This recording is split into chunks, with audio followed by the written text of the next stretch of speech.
அஸ்வின்ஸ் இனிப்பு காரம் பேக்கரி மற்றும் செல்வ உணவகம்.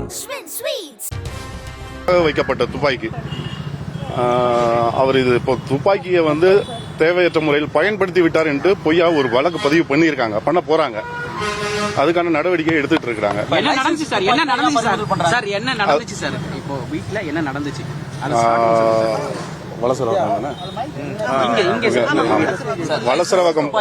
வலசரவாக்கம் காவல் நிலையத்தில் இன்னைக்கு வந்து சீமானன் ஆஜராக சொல்லி இன்னைக்கு அழைப்பானை கொடுத்திருந்தாங்க. ஆனா இன்னைக்கு அவரால் ஆஜராக முடியாதுன்ட்டு நாங்க வழக்கறிஞர்லாம் எல்லாரும் சேர்ந்து போய் அவங்களுக்கு வந்து ஒரு கடிதம் கொடுத்துட்டு வந்தோம், இன்னைக்கு ஆஜராக முடியாதுன்னு. அது சம்பந்தமா இன்னைக்கு வந்து அழைப்பானையை அவங்க வீட்டிலே வந்து ஒட்டிட்டு போனாங்க. ஒட்டிட்டு போகும்போது அதை பார்த்துட்டு இருந்த ஒரு தம்பி வந்து அதை கிழிச்சிருக்கிறாப்புல. அதுக்காக போலீஸ் வந்து அத்துமீறி அவர் சீமானனை வீட்டுக்குள்ள அத்துமீறி உள்ள நுழைஞ்சு தாக்க முற்படும் போது அவர் தாக்கி முற்பட்டு வெளியில கூட்டிட்டு வரும்போது அவர் இடுப்புல இருந்த துப்பாக்கியை வந்து பார்த்து போலீஸ் அதை கைப்பற்றாங்க. அவர் வந்து துப்பாக்கியை வந்து பயன்படுத்தவும் இல்லை, அதை வந்து அவர் மிரட்டவும் கிடையாது. ஆனா இப்ப மிரட்டினதாக ஒரு புகாரை வந்து சொல்றாங்க.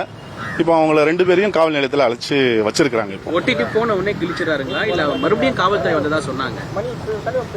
ஒட்டிட்டு அவங்க போயிட்டாங்க. வலசரவாக்கம் காவல் நிலையத்தில் சேர்ந்தவங்க ஒட்டிட்டு அவங்க போயிட்டாங்க.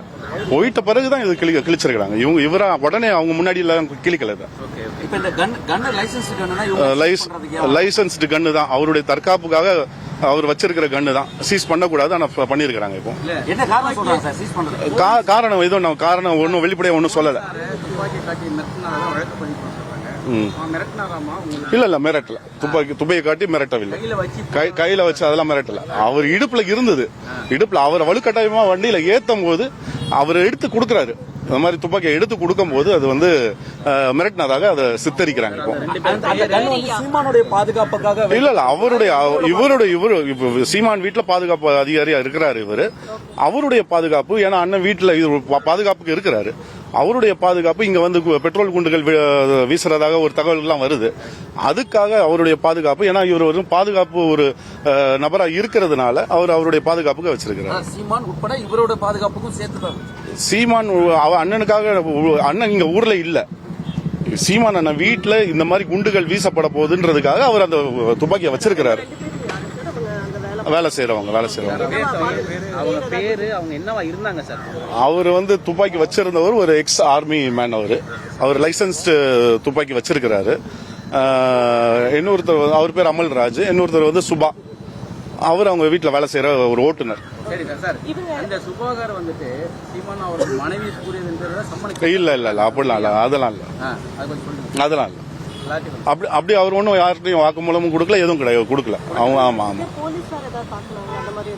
இல்ல, யாருமே போலீஸ்காரங்களை உள்ள வந்து தாக்கலங்க. இவங்க போலீஸ்காரங்க வந்து அத்துமீறி உள்ள நுழையும் போதுதான் தள்ளுமுள்ளு நடக்குது. இவரை வந்து வலுக்கட்டாயமா ஜீப்ல ஏத்தும் போதுதான் அந்த துப்பாக்கி வந்து அவர் இடுப்புல இருந்து தெரிய வருது. எடுத்துதான் கொடுக்கிறாரு ஒளி, அவர் துப்பாக்கி காமிச்சு அவர் மிரட்டல. சீமான் அவர்கள் வீட்டுல இல்லன்னு காவல்துறைக்கு தெரியும். காவல்துறை வீட்டுக்கு வந்தாங்க, என்ன காரணம்? அது நீங்க காவல்துறையிட்ட தான் கேட்கணும். இல்ல அதாவது அவங்க வந்து அந்த நோட்டீஸை கிழிச்சதுக்காக வர்றதாக தான் சொல்றாங்க. நம்ம போலீஸ் காவல்துறையை வந்து ஒட்டும் போது கிழிக்கப்படல. அந்த நோட்டீஸ் வந்து பிற்பாடு ஒட்டிட்டு போன பிறகு, தகவல் தெரிஞ்ச பிறகுதான் அதை ரிமூவ் பண்றாங்க. அது என்ன செய்திங்கிறது தகவல் தெரிஞ்ச பிறகுதான் அதை ரிமூவ் பண்றாங்க. அது தெரிஞ்சுக்கிட்டோம்ல, நாங்க விஷயத்தை தெரிஞ்சுக்கிட்டோம். காவல்துறையை வந்து ஒட்டி இருக்காங்க, என்ன ரீசனுக்காக ஒட்டி இருக்காங்கன்ற தகவலை நாங்க தெரிஞ்சுக்கிட்ட பிறகுதான் அதை ரிமூவ் பண்றோம். அதாவது இருக்கணும்னு அவசியம் கிடையாது. அதாவது நாங்க எங்களுக்கு அது தகவல் தெரிஞ்சிருச்சு, சீமான் அண்ணன் வந்து நாளைக்கு ஆஜராக வேண்டும் அப்படின்ற தகவலை நாங்க தெரிஞ்சிட்டோம். தெரிஞ்ச பிறகு அதை ரிமூவ் பண்றாங்க. இல்ல அதை கலந்து பேசிட்டு தான் அதை முடிவு பண்ணணும். நெருக்கடிகள் எதனால கொடுக்கப்படுதுன்னு நினைக்கிறீங்க? அரசியல் காரணத்தை தான், வேற பியூர்லி அரசியல் காரணத்தை தான். ஏன்னா அவர் வந்து தொடர்ச்சியாக இப்போ ஆளுங்கட்சியை எதிர்த்து அவர் அரசியல் செய்வதனால அவருக்கு அகேன்ஸ்டா இந்த மாதிரி தேவையற்ற செயல்கள்ல இப்போ காவல்துறையை ஏவி விடுறாங்க. வேற ஒண்ணும் இல்ல. எஃப்ஐஆர் 2 பேர் மேல போடப்பட்டிருக்கா இல்ல அந்த கன் தெரியல, இதுவரை இன்னும் போடல. இல்ல, இன்னும் இன்ஃபர்மேஷன் கொடுக்கல. உங்க நிர்வாகிகள் நிறைய பேர் கூடுதலால பாதுகாப்பு எல்லாம் போடுறாங்க, தடுப்பு எல்லாம் அமைக்கிறாங்க. நிர்வாகிகள் என்ன சொல்றீங்க? நிர்வாகிகள் யாரும் வரல, எல்லாம் வழக்கறிஞர்கள் தான் வந்திருக்காங்க. இப்போ சட்ட ரீதியா வந்து நீங்க பண்றது வந்து தேவையற்ற ஒரு வழக்க பதிவு பண்றதுக்கு நீங்க முற்படுறீங்க. அதை வேண்டான்னு நான் கேட்டிருக்கிறேன். அதை வந்து அவங்க அதை கன்சிடர் பண்ணல. அதை அவங்க கன்சிடர் பண்ணலை. அவங்க நடவடிக்கை எடுக்க தான் போறோம்னு சொல்றாங்க. போறதுன்னு தான் சொல்றாங்க. நீங்க அடுத்து என்ன சார் சட்ட ரீதியா என்ன பண்ண போறீங்க? இன்னைக்கே நீதிமன்றத்தில் நாடு தான் போறோம். இன்கேஸ் அவங்க ரிமாண்ட் பண்ணாங்கன்னா நாங்க பெயில் அப்ளிகேஷன் மூவ் பண்ண தான் போறோம்.